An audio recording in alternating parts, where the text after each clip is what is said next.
fresque de la Dormition de la Vierge Marie, style copte. Au-dessous des dessins d'Abgar et de Constantin existent des traces de dessins montrant la Dormition de la Vierge Marie.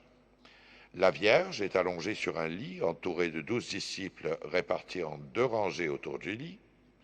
Il y a aussi 6 femmes dans l'une des rangées et 3 femmes dans l'autre.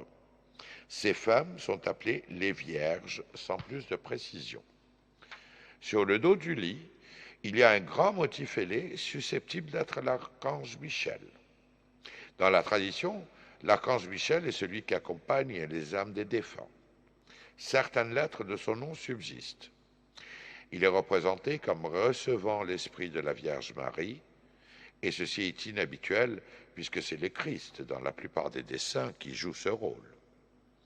À l'extrême droite, il y a un dessin montrant un groupe de personnes qui ont l'air très surpris et au-dessus des inscriptions coptes. Un autre dessin au centre montre Jésus-Christ et la Vierge Marie, la tenant de sa main gauche et l'élevant comme un symbole de sa dignité et assise à sa droite.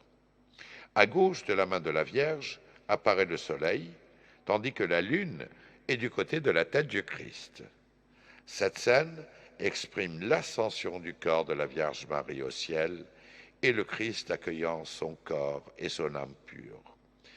Cette scène est quelque peu exceptionnelle en comparaison de la fresque syrienne de la Dormition de la Vierge Marie et qui représente Jésus-Christ portant la Vierge comme un petit enfant pour symboliser la pureté de son âme.